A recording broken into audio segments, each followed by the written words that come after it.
Thyroid reversal किंवा रिकव्हरीच्या ह्या जर्नीमध्ये exercise हा ऑप्शनल आहे का मॅन्डेटरी आहे? काय सांगाल? मॅन्डेटरी आहे. बरं. मी कायमच जे म्हणते ना, की थायरॉइडच नाही, तुम्हाला जर फॉरएव्हर फिट राहायचं आहे, तर एक्सरसाइज शिवाय ऑप्शनच नाहीये. हां. आणि थायरॉइड सारख्या आजाराला जर हरवायचं आहे, तर डेफिनेटली तुम्ही तो करणं फार महत्वाचं आहे. ओके. तुम्हाला काय वाटतं डॉक्टर? Yes, definitely. म्हणजे काय होतं ना, म्हणजे मी बऱ्याच वेळेला सांगते, की शरीर आहे ना, हे मूव्हमेंटसाठी आहे. अगदी राईट? बरोबर. आपण त्याच्यामध्ये कम्फर्ट झोन शोधत असतो. त्यामुळे एक्सरसाइज हे मॅन्डेटरी आहे, तुम्हाला थायरॉइड असो किंवा नसो. बरोबर. तुम्हाला शरीर आहे, तुमचं शरीर तुमच्यासाठी इतक्या वर्षापासून काम करतंय म्हटल्यावर बरोबर. त्याच्यासाठी एक थोडा वेळ देणं हे खरंच कंपल्सरी आहे. Okay, great. पॉझिटिव्ह नोटनी सुरुवात झाली ऍक्च्युली ही, की शरीर आहे तर ते ऍक्टिव्ह ठेवणं तितकंच गरजेचं आहे, ते व्हॅल्यू करणं गरजेचं Yes. आहे इन शॉर्ट. सो मला तुम्हाला हा प्रश्न विचारायचा आहे, की थायरॉइड पेशंट्सनी एक्सरसाइज करताना कुठल्या चुका टाळाव्यात किंवा जनरली ते कुठल्या करतात चुका? युजली काय होतं ना, पहिलं तर थायरॉइड जेव्हा आपल्याला असतं, हे हॉर्मोनल चेंजेस असतात आपल्या शरीरामध्ये. बरोबर. मग ते चेंजेस फिजिकल पण असतात, त्यांना वेट गेन असेल, वेट लॉस असेल, कोणत्या प्रकारचा थायरॉइड आहे त्यावर आहे. आणि दुसरं म्हणजे इमोशनल आणि मेंटल लेवलवर पण ते बऱ्याच स्ट्रगल करत असतात. आता बरोबर. मेनली आपण स्त्रियांबद्दल बोलू, कारण हो. त्याच्यामध्ये हा आजार खूप कॉमन आहे म्हणून. बरोबर. आणि मग कुठेतरी ना त्यांना हे हवं असतं की लवकर रिझल्ट मिळावा, कारण त्यांना त्यांच्या जबाबदाऱ्यातनं वेळ काढावा लागतो बरोबर. या गोष्टीसाठी. बरोबर. त्यामुळे सगळ्यात आधी पेशन्स ठेवणं खूप गरजेचं आहे. ही एक हम्म. मोठी चूक होते की त्यांना असं वाटतं की मी सुरू केलंय आणि पटकन मला रिझल्ट मिळावा. बरोबर. दुसरी गोष्ट, त्या सुरुवात करताना खूप जोरात करतात, म्हणजे इंटेन्सिटी कधी कधी खूप हाय असते, त्याच्यामुळे कदाचित त्यांना बॉडी एक होऊ शकतो, इंजुरी होऊ शकते आणि त्यातनं त्यांना असं वाटतं आम्हाला हे झेपत नाहीये, आम्हाला हे बरोबर. जमणार नाही. कुठेतरी त्यांचा कॉन्फिडन्स मग कमी होतो आणि मग त्या सोडून देतात. मग त्यांना असं वाटतं की फक्त औषध घेऊन जर कंट्रोल होत असेल तर मग ते इझी आहे, मग बरोबर. हे सगळं करायची गरज नाही. ओके. आणि तिसरी गोष्ट म्हणजे बऱ्याच वेळेला ते फक्त एकाच प्रकारचा व्यायाम करतात, म्हणजे वॉकिंग तर वॉकिंग, कारण खूप इझी आहे, योगा क्लासला जाणं, आणि मग त्यांना असं वाटतं की ह्या एका व्यायाम प्रकाराने मला तो रिझल्ट दिला पाहिजे असं त्यांची अपेक्षा असते. बरोबर. हे कुठेतरी मला वाटतं की ह्याच्यासाठी अवेअरनेस असणं गरजेचं आहे, की नक्की कोणते व्यायाम मी केले पाहिजेत आणि त्याचा मला जास्तीत जास्त फायदा होणार आहे. सेल्फ लवची पण कमतरता आहे का ह्यामध्ये? बरीच बरीच. म्हणजे तिथून सुरुवात होणं सेल्फ गरजेचं आहे. लव्ह, सेल्फ ऍक्सेप्टन्स आपण म्हणूया. बऱ्याच बरोबर. वेळेला ऍक्सेप्टन्स कमी पडतो बरोबर. आणि तिथनं जेव्हा ऍक्सेप्टन्स यायला लागतो, सेल्फ लव्ह मग आपोआप बरोबर. यायलाच लागतं. मग मुहूर्त सापडतो. एक खूप छान तू आता एक बोललीस की सेल्फ लव्ह. थायरॉइडमध्ये होतं काय, हॉर्मोनल इम्बॅलन्स असतो, आपण बरोबर. बघतो आहोत. शरीरात न्यूट्रिशनल डिफिशियन्सी असते, कळते पण वळत नाही, हो. अशी परिस्थिती असते की मला एक्सरसाइज करावा लागणार आहे पण शरीरातून साथच देत नाहीये. ही कंडिशन खूपदा थायरॉइड पेशंट्समध्ये दिसते. आणि अशा वेळेला मग जेव्हा घरातला सपोर्ट मिळत नाही, घरातल्यांचं बरेचदा म्हणणं असतं की अरे ही काहीच करत नाही, मी रोज एक्सरसाइजला जातो, पर्टिक्युलरली नवरा म्हणतोय की मी रोज एक्सरसाइज करतो, मी हिला सांगतो उठून व्यायाम कर, बरोबर. पण हिला काही करायचंच नसतं, हिला वेळच काढायचा नसतो. असे जर निगेटिव्ह कमेंट्स आले तर ती स्त्री अजूनच थोडीशी मागे डिस्टर्ब जाते. होते. आणि एक तर शरीर साथ देत नसतं आणि प्लस अशा निगेटिव्ह कमेंट्स त्या बरेचदा पेशंट्सला एक्सरसाइज पासून मागं खेचताना दिसतात. आणि एक प्रोक्रास्टिनेशन हे पण खूपदा पेशंट्समध्ये दिसतं थायरॉइडच्या, बरोबर. की आज नको उद्या करूया, आज नको उद्या करूया, मला बरोबर. वेळ मिळेल तेव्हा मी एक्सरसाइज करेन. यामध्ये सुद्धा मग ती मोठी चूक होते पेशंटची आणि मग एक्सरसाइज टाळला जातो. एक महत्वाचा मुद्दा तुम्ही सांगितला की कुटुंबाची साथ असणं ह्यामध्ये फार गरजेचं आहे. तिला सोबत देणं आणि तिच्या पेशन्स लेवल पण चेक न करणं. खरंय. आता हे स्पॉन्टेनियस मला आठवलं, कारण कालच ओपीडी मध्ये एक पेशंट अशी येऊन गेली, मग तिच्या डोळ्यात टचकन पाणी आलं की अरे मला करायचंय पण माझं ते 3 वर्षाचं बेबी सांभाळू, घरातली कामं करू, बरोबर. बाकीच्यांचं सगळ्यांचं बघू की मी व्यायाम करू. बरोबर. सो हा सपोर्ट खूप महत्वाचा आहे अगदी थायरॉइडच्या अगदी पेशंट्सना. बरोबर. बाय ऑल मीन्स कुटुंबाचा अगदीच. सपोर्ट महत्वाचा अगदीच. असतो. डॉक्टर, तुमच्यासाठी एक प्रश्न आहे की थायरॉइड पेशंटने अगदी जीव तोडून व्यायाम केला, वेट लॉस झाला, त्यांच्या शरीरामध्ये जरी बदल दिसत असतील तर मग TSH लेवलवर लगेच फरक पडतो का? येस, योग्य पद्धतीने वेट लॉस झाला तर TSH कंट्रोलमध्ये येतं.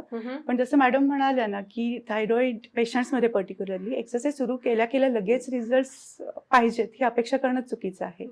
कारण जे इन्फ्लमेशन शरीरामध्ये असतं, जी न्यूट्रिशनल डिफिशियन्सी शरीरामध्ये असते, त्याला आधी सबसाईड केल्यानंतर तुम्ही जो एक्सरसाइज टप्प्याटप्प्याने वाढवत जाल त्याचा उपयोग होणार आहे. आणि मग बरोबर. तुम्हाला पहिल्यांदा इंच लॉस दिसेल, मग फॅट लॉस दिसेल आणि मग वेट लॉस दिसेल. ओके. सो या मार्गातूनच जाणं अपेक्षित आहे.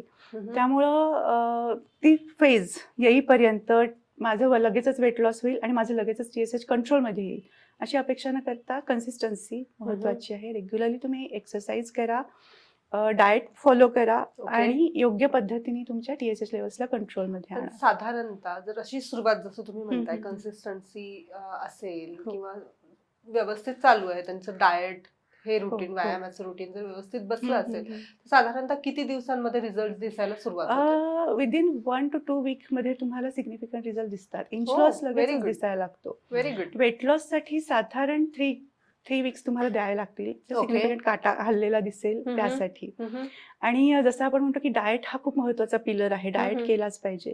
पण तुम्ही वर्कआउटच केलं नाही, तुम्ही एक्सरसाइजच केला नाही तर त्या डाएटचा उपयोग नाहीये. बरोबर. त्यामुळे हे दोन्ही एकत्र हातात हात घालून घालून. चालणारे प्रकार आहेत म्हणायला अगदी हरकत नाही. बरोबर, अगदी बरोबर. यामध्ये मला एक पॉइंट ऍड करायला आवडेल. म्हणजे थायरॉइडचे पेशंट बरेच रिलेट करतील इथे की हा काटा हल्लेला दिसला ना की आपण खूप खुश होतो. बरोबर. पण तो काटा नॉर्मलला तेवढाच फास्ट येतो. कारण थायरॉइड हम्म. पेशंटचं मेटाबॉलिझम थोडंसं स्लो डाऊन असतं. बरोबर. त्यामुळे जेव्हा त्यांना रिझल्ट यायला दिसतात तेव्हा जर त्यांनी ते सोडून दिलं तर ते रिव्हर्स तेवढंच फास्ट आहे. तर त्याच्यापेक्षा फास्ट ते रिझल्ट येतात की परत फॅट गेन होऊ शकतं, पुन्हा परत वजन वाढतं. वेट गेन आहे ते होऊ शकतं. सस्टेनेबिलिटी म्हणजे जास्त सस्टेन करणं कसं करायचं ह्याचं नॉलेज पण असणं तितकंच तितकंच गरजेचं गरजेचं आहे आहे. तुमचे रिझल्ट मिळाल्यानंतर. नक्कीच. Okay, great. तुमच्यासाठी प्रश्न आहे डॉक्टर नेहा की थायरॉइड साठी बेस्ट व्यायाम कुठला? यात मला 2-3 गोष्टींवर विचारायचं आहे. एक तर आहे तुमचं कार्डिओ, दुसरं आहे वेट लिफ्टिंग किंवा योगा. ह्या तिन्ही बद्दल मला थोडीशी सविस्तर माहिती हवी Yes. होती.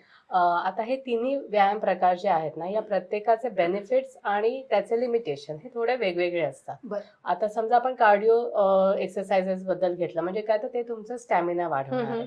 मग तुम्ही वॉकिंग करा, तुम्ही रनिंग करा, तुम्ही स्विमिंग करा, तुम्ही सायकलिंग करा, झुंबा, एरोबिक्स अशा ऍक्टिव्हिटीजने तुमचं मेटाबॉलिझम लगेच वाढतं, तुमचा स्टॅमिना वाढतो आणि फॅट लॉसला तुम्हाला खूप चांगली मदत होते. बरं. त्यामुळे सुरुवातीच्या काळात जेव्हा तुम्ही कार्डिओने सुरुवात करता, आपण थायरॉइड पेशंट बद्दल जर आता बोलतोय, आणि जेव्हा तुम्ही ह्याने सुरुवात करता आणि कन्सिस्टंटली करायला लागता तुम्हाला तो फरक जाणवतो बरोबर की आहे. तुम्हाला फॅट लॉस दिसतोय, तुम्हाला थोडासा वेट लॉस पण जाणवतोय की तो आता दिसायला लागलेला आहे. त्यामुळे कार्डिओमध्ये कन्सिस्टन्सीवर मी जास्त भर देते इंटेन्सिटीपेक्षा. बरोबर की आहे. तुम्ही मॉडरेट लेवलला सुरुवात करा पण कन्सिस्टन्सी ठेवा, तुम्हाला तो रिझल्ट मिळतो. बरोबर. त्याच्यानंतर जर आपण योगाबद्दल बोललो तर मी थायरॉइडच्या प्रत्येक पेशंटला सांगते की थोडा तरी तुमचं योगा आणि मेडिटेशन हे तुमच्या ह्याच्यामध्ये असलंच पाहिजे. ओके. कारण थायरॉइड हे पूर्णपणे हॉर्मोनल चेंजेस आहेत तुमच्या बॉडीमध्ये. आणि मी बरोबर. मगाशी जसं म्हणाली की तुमचं फिजिकल लेवलवरचे चेंजेस आहेतच, पण आणि इमोशनल आणि मेंटल लेवलला आपण इतके स्ट्रगल करतो. तर बरोबर. योगामुळे तुमची एनर्जी बॅलन्स व्हायला मदत होते, तुमचे हॉर्मोनल चेंजेस आहेत ते नॉर्मलाइज व्हायला मदत होते बरोबर. आणि हळूहळू या सगळ्या लेवलवर चांगले बेनिफिट्स मिळायला आपल्याला सुरुवात होते. अगदी. मग त्यामुळे तुम्हाला इंच लॉस पण मिळणार आहे, फ्लेक्झिबिलिटी पण वाढणार आहे, तुमचे जे मूड स्विंग्स आहेत ते कमी बरोबर. होते, तुमची जी चिडचिड असते, हम्म. थोडं फ्रस्ट्रेशन असतं, तुम्हाला जाणवतं की त्यामध्ये पण फरक पडायला लागलाय. आणि मेडिटेशन आय गेस हेल्प करत असेल मेडिटेशन तर ह्यामध्ये. डेफिनेटली मेंटल हेल्प हेल्थ करतं. साठी खूप महत्वाचं आहे. Exactly. आणि त्यानंतर आपण जेव्हा स्ट्रेंथनिंग बद्दल बोलतो की आता हम्म. वेट लॉस झाल्यानंतर एका सर्टन लेवल नंतर फॅट लॉस तुमचा झालाय पण तुमचा मसल लॉस व्हायला आपल्याला द्यायचा नाहीये. बरोबर. त्यामुळे इथे आपल्याला स्ट्रेंथनिंग एक्सरसाइजेस आहेत ते जास्त मदत करतात. मग इथे जेव्हा तुम्ही स्ट्रेंथनिंग एक्सरसाइजेस ऍड करतात, मग ते तुमचे स्क्वॉट्स असतील, पुशअप्स असतील, अगदी लाईट वेट डंबेल्स घेऊन तुम्ही घरच्या घरी वर्कआउट जरी केलं ना ओके. तरी तुम्हाला जाणवतं की तुमची स्ट्रेंथ वाढायला मदत होते, इंच लॉसला फरक पडतो. ओके. म्हणजे बऱ्याच वेळेला काय होतं की वेट लॉस झाल्यावर स्किन त्यांना जाणवते की लूज हम्म. पडते, राईट, कारण ते फक्त फॅट लॉस झालेला असतो. बरोबर. पण जेव्हा तुम्ही स्ट्रेंथनिंगची त्याला जोड देताना तुमची स्किन टाईट होते, तुमचे मसल टोन होतात, इंच लॉस चांगला होतो. ओके. आणि मेन जेव्हा आपण आता मगाशी म्हणालो की ते सस्टेन राहिले पाहिजेत रिझल्ट, यासाठी या तिन्हीचं जेव्हा तुम्ही बेस्ट कॉम्बिनेशन करता राईट. तेव्हा ते रिझल्ट सस्टेन व्हायला मदत होते. एक्झॅक्टली. आणि कॉन्फिडन्स पण बूस्ट होत असणार Yes, या सगळ्या yes. गोष्टींमुळे. अगदीच. क्या बात आहे, व्हेरी नाईस. सो एक प्रोटोकॉलचा तुमचा TFF मध्ये एक भाग आहे अँटी ग्रॅव्हिटी एक्सरसाइज. हो. तर ती कितपत योग्य आहे, कशी करणं अपेक्षित आहे? येस. अँटी ग्रॅव्हिटी एक्सरसाइज म्हणजे काय? गुरुत्वाकर्षण विरोधी व्यायाम. जसं की जिना चढउतार करणं असेल, दोरीच्या उड्या असतील, जागेवर जॉगिंग असेल, सायकलिंग आहे, स्विमिंग आहे. सो हे एक्सरसाइज असे आहेत जे कमीत कमी वेळात जास्तीत जास्त इफेक्ट देणारे ओके, आहेत. ग्रेट. सो अँटीग्रॅव्हिटी एक्सरसाइज थायरॉइडच्या पेशंटनी आवर्जून करावे. कारण हम्म. जसं आपण सुरुवातीला म्हटलं की पेशंटना करायचा असतो एक्सरसाइज, पण वेळ नसतो, होत नसतं, शरीराचा स्टॅमिना नसतो. सो अशा वेळेला अँटीग्रॅव्हिटी एक्सरसाइज छोट्या छोट्या टप्प्यामध्ये त्यांनी सुरू केले तरी त्यांना ते बेनिफिट देणारे ओके. आहेत. पण पर्टिक्युलरली जर न्यूट्रिशनल डिफिशियन्सी असेल, व्हिटॅमिन B12, व्हिटॅमिन D3, हम्म. तर अशा वेळेला जेव्हा अँटीग्रॅव्हिटी एक्सरसाइज केले जातात, नीवरती प्रेशर येतं हम्म. आणि मग ते ॲग्रिवेट होऊ शकतं. ओके. सो आणि वजनही जास्त असेल तर. सो अशा पेशंट्सनी लगेचच अँटीग्रॅव्हिटी एक्सरसाइज सुरू करू नये. त्यांनी अगदी छोटे छोटे बॉडी मुवमेंट्स, स्ट्रेचिंग्स आहेत, छोटे योगासन आहेत, अशा पद्धतीने एक्सरसाइज सुरू करावा आणि मग अँटीग्रॅव्हिटीमध्ये जावं. ओके. पण पहिल्यांदा न्यूट्रिशनल हेल्थ तुमची व्यवस्थित असणं गरजेचं आहे. सो तुमचा स्टॅमिनाही बूस्ट होणार आहे आणि वर्कआउट तुम्ही इझिली करू शकणार आहात. ग्रेट. सो ह्यामध्ये अजून एक प्रश्न असा पडतोय की नायट्रिक ऑक्साईड आणि थायरॉइडचा संबंध काय येतो? येस, नक्कीच खूप जास्त इफेक्टिव्ह आहे म्हणायला हरकत नाही. कारण नायट्रिक ऑक्साईड असं हॉर्मोन आहे किंवा असा एक कंटेंट आहे शरीरामधला जो तुम्हाला हॅप्पी करतोय आतून. ओके. तुमच्या शरीरातलं सर्क्युलेशन सुधारणार आहे. हम्म. ब्रेनची जी नर्वस सिस्टीम थोडीशी ढेपाळलेली असते त्याला ॲक्टिवेट करणार आहे. इवन सेक्शुअल डिस्फंक्शन असेल ते तुमचं ॲक्टिवेट व्हायला नायट्रिक ऑक्साईडची मदत होणार असते. ओके. इवन सर्क्युलेशन पूर्ण सुधारलेलं असल्यामुळे बॉडी मुवमेंट्समध्ये काही रिस्ट्रिक्शन्स राहणार नाही आहेत. डायजेशन तुमचं प्रॉपर होणार आहे आणि एन्डॉर्फिन लेवल्स ज्या आहेत, जे हॅपी हार्मोन्स आहेत, त्या सिक्रेट व्हायला नायट्रिक ऑक्साईड खूप जास्त मदत करतं. Okay, great. आणि नायट्रिक ऑक्साईड काही डाएटमधनं पण आपल्याला मिळतं. सगळ्यात पटकन बूस्ट होतं ते म्हणजे एक्सरसाइजनी, वर्कआउटनी. ओके. म्हणजे तुमचा मूड चेंज करायला सुद्धा नायट्रिक ऑक्साईड मदत करतं. ओके. त्यामुळे जनरली मी पेशंटना खूपदा हे सांगते सुद्धा की तुम्हाला कधी लो फील होतंय, कधी निगेटिव्ह वाटतंय, उठा आणि जस्ट जागेवर जॉगिंग करा, फिरून या, काहीतरी बॉडी मुवमेंट करा, Okay. जेणेकरून ते नायट्रिक ऑक्साईड सिक्रीट होईल आणि तुमचे मूड चेंज होऊन तुम्ही पुढची कामं करू पण शकता. एक्सपर्टीज कडनं काही सोपे यातले प्रकार सांगू शकाल का? आय थिंक डान्स थेरपी यामध्ये खूप छान हेल्प Okay, करते. कारण great. म्युझिक पण असतं आणि तुम्ही मुवमेंट्स पण करता, तर तुमचा मूड लगेच तिथे चेंज लिफ्ट होतो. होत असेल. प्लस स्टॅमिना तुमचा वाढतो, सर्क्युलेशन इथे इम्प्रूव्ह होतं, स्टॅमिना वाढतं. ओके. त्यामुळे जे बऱ्याच वेळेला तुम्हाला जाणवत असेल की स्त्रियांचा कल एरोबिक्सकडे आणि झुंबाकडे जास्त असतो, कारण ते त्यांना सगळ्या लेवलवर मदत करतात, ते एन्जॉय हो, करतात अगदी आणि बरोबर. त्यांच्यासाठी तो मी टाइम असतो. अगदी. त्यामुळे बाकी जर तुम्हाला म्हणजे मॅम जसं म्हणाले की त्यांना लो फील होत असेल, तर तुम्ही आठवड्यातले 2 दिवस जरी तुमचे एरोबिक क्लासेस असतील ओके. तरी मला वाटतं की ते त्यांना हेल्प करतील आणि अदरवाईज पण ते नायट्रिक ऑक्साईड रिलीज होणं आणि त्याचे बेनिफिट्स पण आपल्याला त्याच्यातनं मिळतील. अगदी. क्या बात है. Very nice.